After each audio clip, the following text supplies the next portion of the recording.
우리 죄를 사하여 주시옵고 우리를 시험에 들게 하지 마시옵고 다만 악에서 구하시옵소서. 대개 나라와 권세와 영광이 아버지께 영원히 있사옵나이다. 아멘.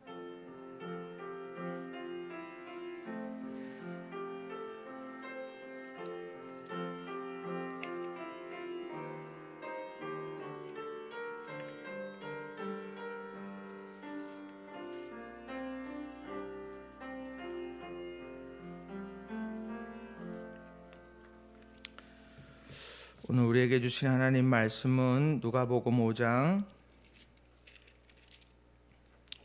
1절부터 11절까지의 말씀입니다. 누가복음 5장 1절부터 11절까지의 말씀입니다. 제가 받들어 봉독해 드리겠습니다. 마음의 문을 열어서 하나님 말씀에 귀 기울이시기 바랍니다. 무리가 몰려와서 하나님의 말씀을 들을새 예수는 게네사렛 호숫가에 서서 호숫가에 배 두 척이 있는 것을 보시니 어부들은 배에서 나와서 그물을 씻는지라. 예수께서 한 배에 오르시니 그 배는 시몬의 배라. 육지에서 조금 떼기를 청하시고 앉으사 배에서 무리를 가르치시더니 말씀을 마치시고 시몬에게 이르시되 깊은 데로 가서 그물을 내려 고기를 잡으라. 시몬이 대답하여 이르되 선생님, 우리들이 밤이 새도록 수고하였으되 잡은 것이 없지만은 말씀에 의지하여 내가 그물을 내리리이다 하고, 그렇게 하니 고기를 잡은 것이 심히 많아 그물이 찢어지는지라. 이에 다른 배에 있는 동무들에게 손짓하여 와서 도와달라 하니 그들이 와서 두 배의 채움에 잠기게 되었더라.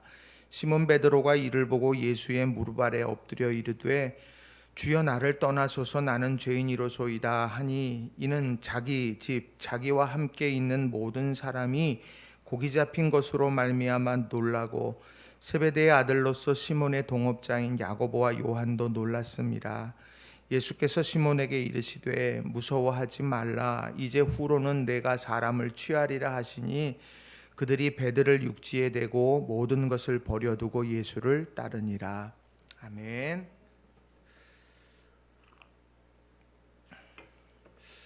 할렐루야. 우리 온라인으로 예배드리는 우리 성도님들, 우리 가족들과 함께 우리 축복의 인사 한번 같이 하겠습니다. 하나님, 오늘도 우리와 함께 하십니다. 우리 이렇게 인사합니다. 하나님, 오늘도 우리와 함께 하십니다. 또 인사합시다. 나도 당신과 함께 있습니다. 우리 이렇게 인사합니다. 나도 당신과 함께 있습니다. 코로나19로 인해서 우리가 비대면으로 예배를 지금 드리는 지 꽤 시간이 흐르고 있네요. 여러분, 기도하실 때마다 우리가 이 어려움들 잘 해결되고 그리고 우리가 함께 모여 예배할 수 있도록 여러분들께서 늘 기도해 주시기를 부탁을 드립니다. 몇 해 전인지 모르지만 이 건물에 이렇게 현수막을 달아서 시 같은 것을 이렇게 놓았던 적이 있습니다. 시를 적어서, 그래서 지나가던 사람들이 그 시를 보면서 아름다운 시다 이렇게 탐복했던 그런 시들이 많이 있는데, 정현종 씨가 쓴 방문객이라고 하는 책이, 그 시에 이런 내용이 나옵니다. 사람이 온다는 것은 실은 어마어마한 일이다.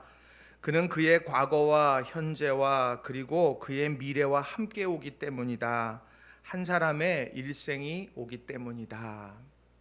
여러분들 한 번씩은 다 들어보신 그런 식구일 겁니다. 어떤 사람이 내게로 온다, 또 어떤 사람을 만난다 라고 하는 것은 역사적 사건이라고 하는 거죠. 우리가 가족으로 만날 수 있는 것 역사적인 사건이고, 또 우리가 낙원교회의 성도님들로 만날 수 있는 것 역사적인 사건입니다. 그 역사적인 사건을 우리는 참 소중히 여겨야 된다라고 하는 거예요. 그래서 우리 성도님들, 이런 어려운 시기에 더욱더 서로를 아끼고 서로를 사랑하면서 그렇게 믿음의 길을 함께 걸어가는 우리 성도님들이 다 되시기를 바랍니다. 오늘 본문 말씀은요, 베드로가 예수님을 만나는 역사적인 사건을 다루고 있는 말씀입니다. 그래서 단순히 만남으로만 그친 것이 아니라 예수님의 제자로 부름받게 되어지는 우리가 너무도 잘 알고 있는 말씀이지요. 갈릴리 북쪽 호숫가에서 물고기를 잡으면서 살아갔던 어부 베드로가 예수님께서 하신 말씀에 순종했어요. 그리고 만선의 기쁨을 누렸고 그 가운데에서 자신의 죄인됨을 깨닫고 고백했고, 그리고 예수님께서 나와 함께 사람 낚는 어부가 되자라고 그렇게 부름받아 가는 그런 아름다운 모습입니다. 이 말씀 여러분 많이 들으셨고 또 이 말씀 많이 여러분들께서 공부도 하시고 암송도 하실 텐데요. 저 역시도 이 말씀 많이 설교했고 또 많이 읽었습니다. 그런데 오늘 이 말씀을 다시 전하기 위해서 이제 말씀을 이렇게 쭉 읽어가면서 저는 두 가지의 중요한 의문점이 있었습니다. 하나는 무엇이냐면 베드로가 만선의 기쁨을 경험했죠. 만선, 너무너무 행복한 만선을 경험했는데 그가 주님 나를 떠나세요, 나는 죄인입니다 라고 이렇게 말씀을 합니다. 그의 그 내면 속에서 그가 고백하고 있는 그 죄가 과연 무엇일까? 만선의 기쁨 때문에 막 행복했는데 그 행복보다 더 주님 앞에 무릎 꿇고 떠나가라고 그렇게 말할 수밖에 없었던 자신의 내면에 감추어져 있는 죄가 과연 무엇이겠는가 생각을 해보게 됐어요. 또 하나는 베드로가 고기 잡는 어부에서 사람 낚는 어부가 되지요. 엄청난 변환의 과정입니다. 근데 그러한 일들이 일어나게 된 그 중요한 그런 결단이나 행동이 과연 무엇이었을까? 이것을 생각해 보게 되었습니다. 그래서 저는 오늘 여러분들과 함께 예수님께로 이런 제목을 가지고 두 가지의 중요한 교훈의 메시지를 여러분들과 좀 함께 나누고 싶어요. 자, 첫째로는요, 의지가 아니라 은혜로 사는 사람이 되어야 한다는 겁니다. 의지가 아니라 은혜로 사는 사람이 되어야 한다는 거예요. 의지가 필요 없다는 이야기가 아닙니다. 우리의 의지는요, 은혜에 대한 반응인 겁니다. 그래서 오늘 우리가 요즘에 수요일 저녁에 트리니티 성경 공부를 합니다. 그래서 우리 성도님들이 이렇게 같이 들어와서 같이 유튜브를 통해서 공부하는데, 제가 오늘 올라오기 전에 확인을 해보니까 한 130회 정도 이렇게 그 조회수가 있습니다. 그러니까 우리 성도님들이 아마 많이 들어오셔서 열심히 같이 좀 공부하시는 것 같아요. 이 다니엘서 그렇게 하면 여러분들은 어떤 생각합니까? 저는 낯선 세상에서 믿음의 사람으로 어떻게 살지, 이것에 대해서 가장 잘 보여주는 것이 다니엘서라고 생각을 하는데, 그 중에서 중요한 것이 뜻을 정한다라고 하는 것이죠.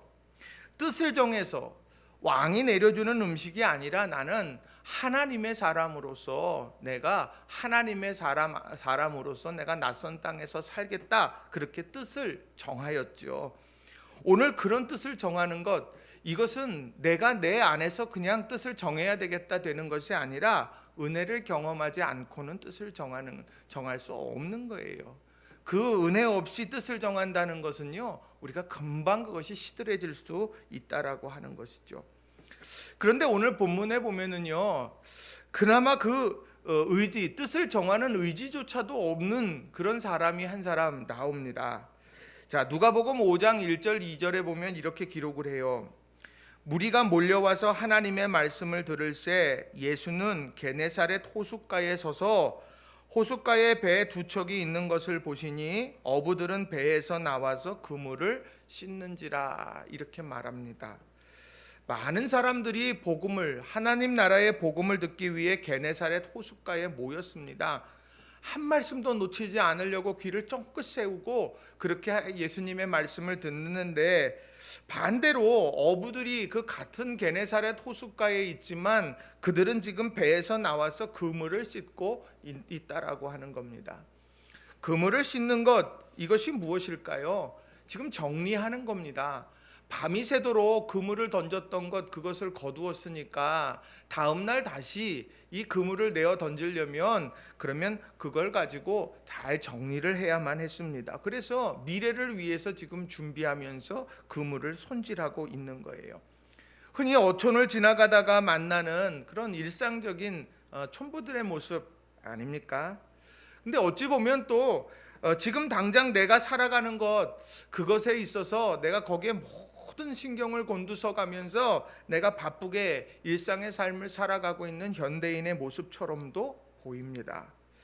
그런데 그렇게 그물을 깃고 있는 그 베드로에게 예수님이 쭉 하고 다가가십니다. 그리고 말씀하세요. 뭐라고 말씀하시느냐? 자, 누가복음 5장 4절에 이렇게 말하죠. 말씀을 마치시고 시몬에게 이르시되 깊은 데로 가서 그물을 내려 고기를 잡으라. 예수님께서 여기에서 하나님의 나라에 대한 이야기를 하시지 않아요. 예수님께서 여기에서 겨자씨 비유를 말씀하시는 것도 아니고 씨 뿌리는 자의 비유로 말씀하시는 것도 아닙니다. 오늘 베드로가 가장 관심할 만한 것, 베드로가 가장 소중하게 여길 만한 것, 바로 고기 잡는 것으로 그에게 다가가더라는 거예요. 그에게 다가가셔서는 깊은 데로 가서 그물을 내리라. 내가 원하는 것은 고기예요. 그것은 맞아요. 근데 그 고기를 잡는 방법을 깊은 데로 가라고. 오늘 베드로가 생각하고 있는 것과는 전혀 다른 방법으로 제시하는 것을 보게 되더라는 거예요. 아마 살짝 고민을 많이 했겠죠.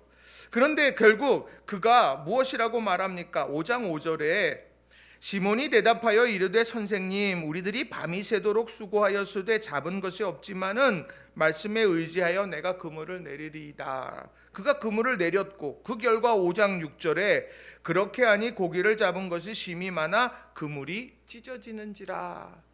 그러니까 엄청난, 밤이 새도록 수고했지만 저가 그토록 원하던 고기를 얻을 수가 없었습니다. 그런데 자기가 모든 것을 마치고 그물을 손질하고 있는 그 찰나에 주님께서 오셔서 그래, 그물 손질하는 거 그냥 멈추고 이제 그물을 다시 가서 깊은 데로 한번 내려봐.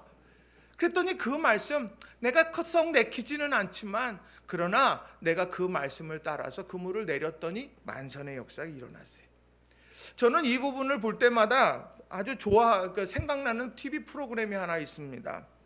그 백종원의 골목 식당인가요? 저는 기억이 잘 안 나는데 그 뭐 식당 이렇게 찾아가 가지고 거기에서 조리하는 거라든지 메뉴라든지 그리고 서빙하는 거라든지 뭐 이런 것들에 대해서 잘 가르치고 나면 그리고 나서는 모니터를 통해서 이제 보지요. 어떻게 잘 하나, 음식 맛은 어떤가 몰래 사람들 투입해 가지고 먹어보게 하고 막 이제 이런 것들을 하면서 쪽박집이 대박집으로 이렇게 변해가는 이런 그런 프로그램이에요.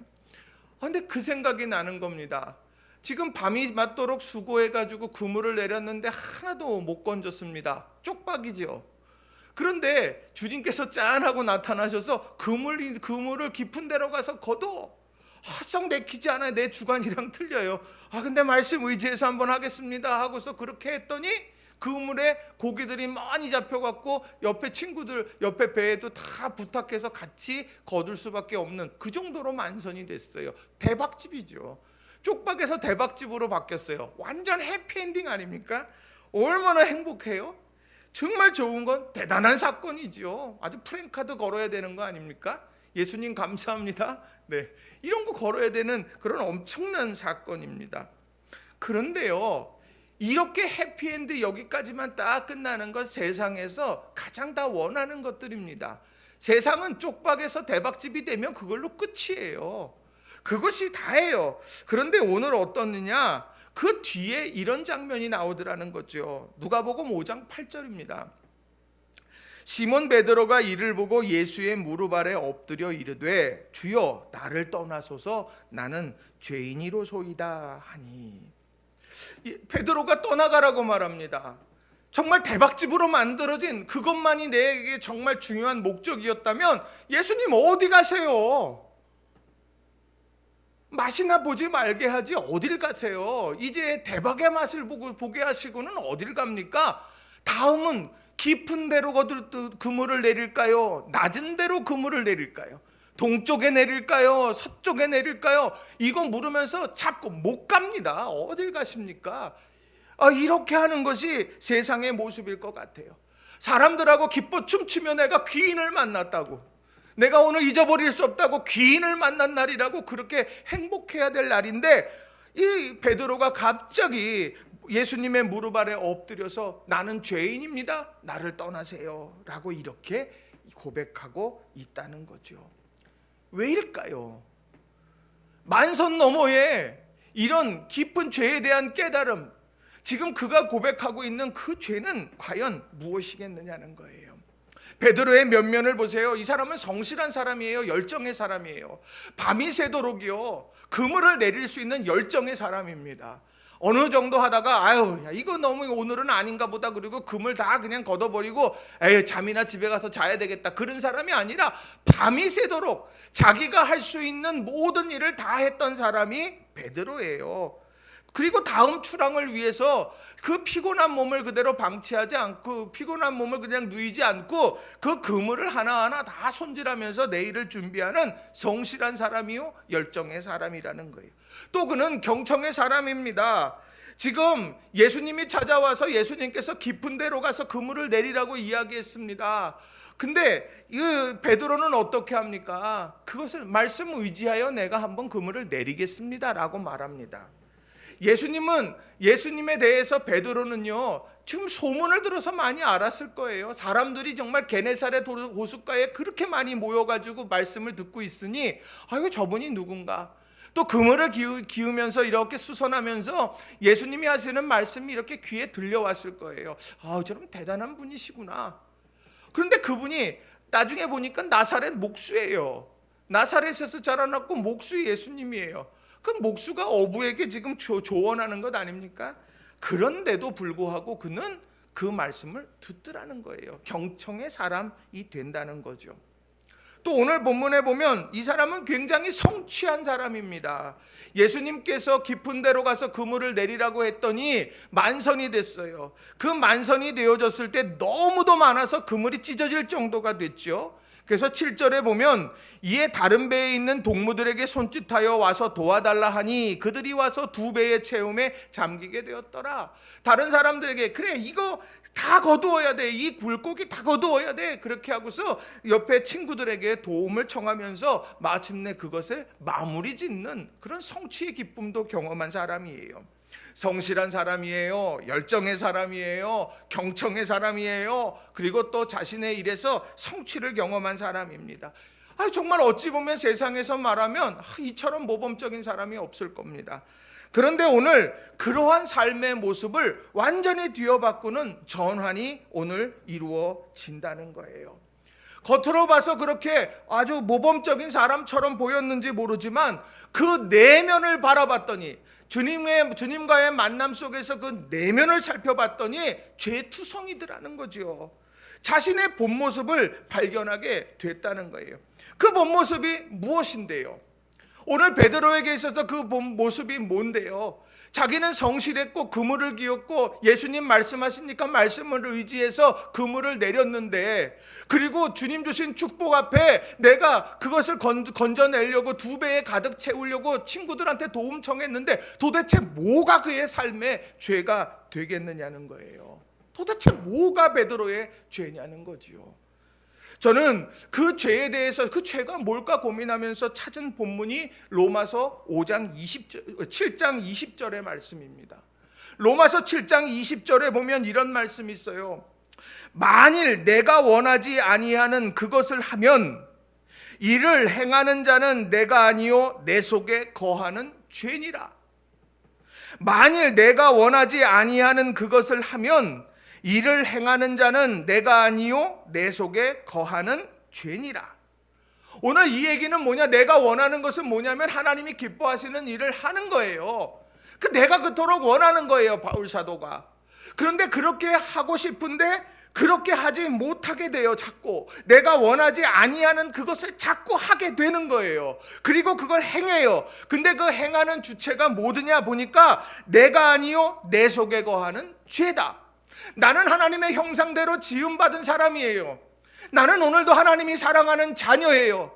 그런데 그 죄악의 문제가 내 안에서 또아리를 틀고 영향력을 발휘하고 지배하게 되어지고, 그렇게 되다 보니까 내가 그토록 원하던 것을 하지 못하고 내가 원하지 않는 것만을 행하게 되더라는 거예요. 오늘 베드로는 그것을 발견하게 된 거예요.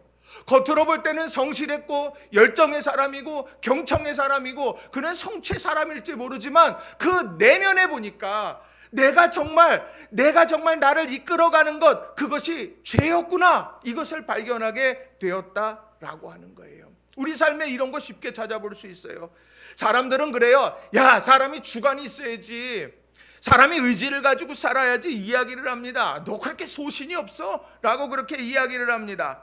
그러면 우리들이 아유, 그 소신이 있는 거 엄청 좋아 보여요. 그런데 중요한 건 뭐냐면 실제로 그렇게 소신과 의지를 가지고 살아가고 있느냐라고 하는 겁니다. 돈에 끌려 살아가고 있지 않아요?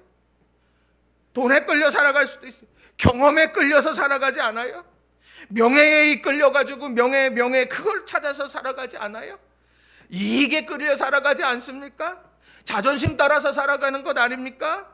우리가 막상 소신과 의지를 이야기하지만 내 안에서 그렇게 끊임없이 나오고 있는 수많은 유혹 덩어리들이 오늘 나를 이끌어가고 있는 것을 경험하게 된다는 거예요. 오늘 바울 사도는 그 얘기하는 거예요. 오늘 내가 하나님이 원하시는 것, 그리고 내가 그토록 사모하는 것 하지 못하게 하는 것이 내 안에 있는 죄다. 이 죄가 자꾸 움직여가니까 내가 하나님 기뻐하시는 일을 하지 못하게 된다. 그렇게 살아가는 사람들에 대해서 로마서 7장 24절에 이렇게 바울 사도가 딱 명확하게 이야기를 해요. 오라, 나는 곤고한 사람이로다. 이 사망의 몸에서 누가 나를 건져내랴. 로마서 7장 24절에서 공동번역으로는 이렇게 이야기합니다. 나는 과연 비참한 인간입니다. 누가 이 죽음의 육체에서 나를 구원해 줄 것입니까? 오늘 게네사렛 호숫가에서 베드로가 경험한 건 다른 게 아니에요. 주님, 나를 떠나세요. 나는 죄인입니다. 이 고백 속에는 나는 지금 비참한 인간입니다.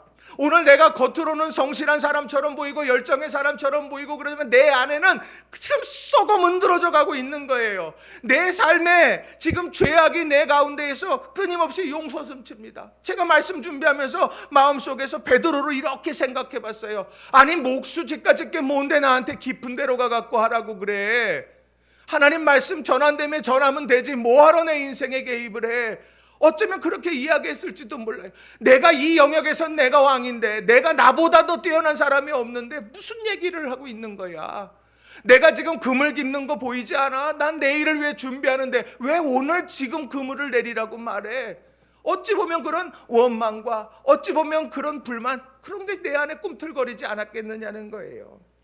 그게 인간의 본성이지요. 그런 상황 속에 오늘 있다가 어떤 경험을 합니까? 내가 곤고한 사람이구나. 나는 누군가가 나를 끌어내어 주어야만 사는 사람이구나 라고 하는 것을 깨닫게 됐다라고 하는 거예요.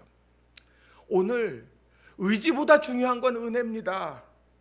오늘 은혜가 임하니까 이제 깨달음이 있었고 그 깨달음 속에서 의지적인 선택을 할 수 있었던 거예요. 예수님을 베드로가 부르지 않았어요. 베드로가 예수님 와서 좀, 내가 이렇게 지금 그물 깁는데 내가 밤이 새도록 아무것도 못 잡았는데 나 좀 도와주세요 하지 않았어요. 예수님이 그냥 오셨어요. 예수님이 찾아오셔서 먼저 말씀하셨어요. 그게 은혜라고 하는 겁니다. 그런데 중요한 건 이런 은혜는 오늘도 있어요. 이 시대에 오늘도 있습니다. 그런데 중요한 건 우리의 자아가 너무 강해지면서 그러면서 우리가 그 하나님의 은혜의 손길을 뿌리칠 때가 너무도 많다라고 하는 겁니다. 확고한 신념이라는 이유로, 내가 체험한 경험이라는 이유로, 또 내가 바라보는 명예와 지식과 반대되는 것이어서, 그래서 우리가 주님의 손길, 주님의 은혜를 뿌리칠 때가 있다라고 하는 겁니다. 현대인이 더욱더 그러고 신앙인들 중에도 그런 사람들이 많이 있습니다. 오늘 우리는 은혜 없이는 살아갈 수 없는 사람이다. 이것을 기억해야 한다는 거예요. 높은 목표 세워놓고 그 목표를 향해서 세상에서 열심히 달려갑니다. 그러면서 은총의 기쁨은 다 잊어버려요. 내 이거 해야 돼. 나 이 목표 세워요. 이 목표 이루어야 난 행복해. 그 목표 이루고 난 다음에는 무엇이 있습니까? 또 다른 목표가 생기지 않아요? 또 다른 목표가 생겼으니 스스로 채찍질을 합니다. 그 채찍질을 하면서 내 몸과 마음이 다 상하게 될 때가 너무도 많다는 거예요. 학생들도 그렇고 직장인들도 그렇고 사업도 그렇고 우리 일상의 삶을 살아가는 모든 이들이 그런 어려움을 경험할 때가 있다는 거예요. 그게 바로 오늘 게네사렛 호숫가에서 그물을 깁던 바로 그런 베드로라는 거죠. 그럼 어떻게 하라는 이야기입니까? 내 인생이 그런데 나는 그러면 어떻게 하라는 거예요? 어렵지 않아요. 그 은혜 안에 안기면 되는 거예요. 예수님이 내미는 손 잡으면 되는 거라는 거죠. 마태복음 11장 28절부터 30절에 이렇게 말합니다. 수고하고 무거운 짐진 자들아 다 내게로 오라. 내가 너희를 쉬게 하리라. 나는 마음이 온유하고 겸손하니 나의 멍에를 메고 내게 배우라. 그리하면 너희 마음이 쉼을 얻으리니 이는 내 멍에는 쉽고 내 짐은 가벼움이라 하시니라. 오늘 우리가 주님께서 우리에게 말씀하실 때 그 순간에 내 자아를 내려놔야 하는 거예요. 내 인생의 왕자에 주님께서 머무르셔야 되는 겁니다. 그것이 설령 내 상황 속에서 내가 그것을 볼 때 이것은 합리적인 것이 아니야. 내가 이것을 볼 때 내 경험상 맞지 않아. 내가 이것을 놓고 볼 때 내가 이것에 대해서 여러 가지 다른 판단과 생각이 들어. 그러나 주님께서 우리들에게 말씀하시고 다가오시고 이야기하실 때 우리가 그 말씀 앞에 권위를 부여하고 살아간다면 바로 그것이 오늘 우리가 행복한, 또 우리가 수고로운 짐에서 우리가 자유할 수 있는 그런 아름다운 모습이 될 줄로 믿습니다. 예수님께서 말씀하셨죠. 의원은 병자에게 필요한 거다. 어찌 보면 수고로운 무거운 짐을 지는 우리들이 그 병자의 모습일지 몰라요. 건강검진에서 우리가 다 깨끗해요, 좋아요 이렇게 듣는 그 완전한 건강함이 아니라 세상의 무거운 짐과 염려와 또 끊임없이 그 무거운 짐을 지고 걸어가야만 하는 우리의 모든 삶이 어찌 보면 의연이 필요한 상황일 거예요. 그런데 주님께서 우리를 향해서 찾아오십니다. 은혜로 찾아오세요. 여러분 문 두드리실 때 여러분 마음 활짝 여시고, 그리고 여러분 주님 앞에 무릎 꿇고 또 주님의 사랑의 그 품에 안기면서 믿음 생활에 가시는 저와 여러분이 다 되시길 주님의 이름으로 간절히 축원합니다. 두 번째로는요, 새로운 변화는 단 한 번의 순종으로부터 시작된다는 겁니다. 새로운 변화는 단 한 번의 순종으로부터 시작된다는 거예요.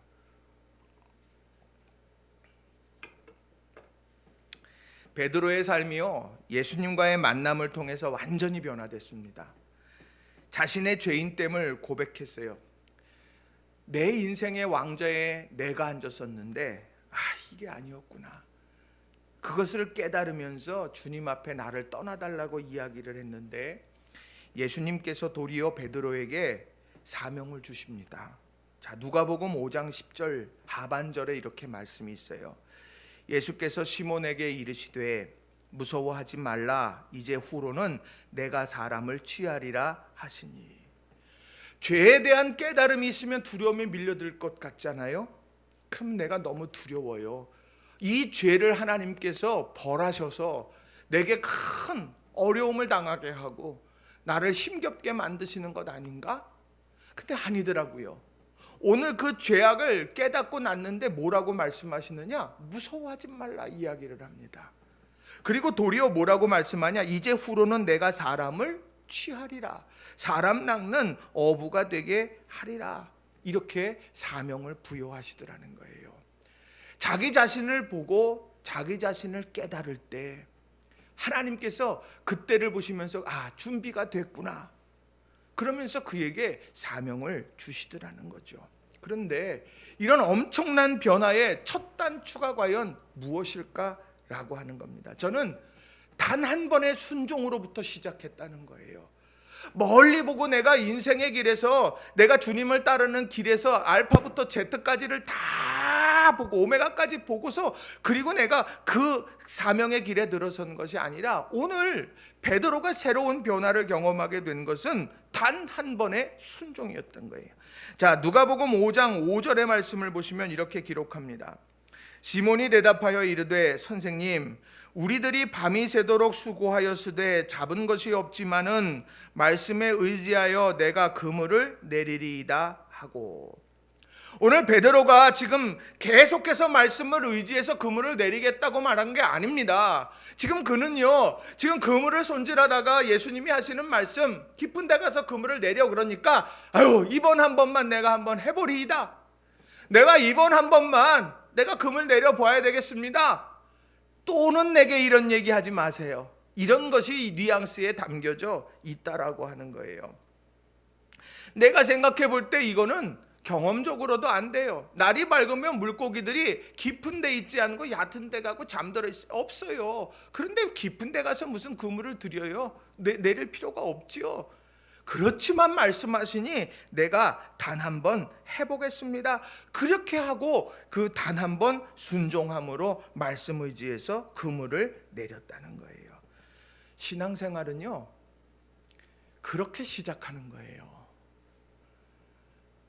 교회 이렇게 갑시다. 예수님 믿으세요. 그러면 나는 내 주목을 믿지 절대로 나는 예수님 안 믿어. 그런 사람들이 어떻게 됩니까? 확 변해가지고 어느 날 신실한 믿음의 사람으로 변해가지고 교회 옵니까? 아니요.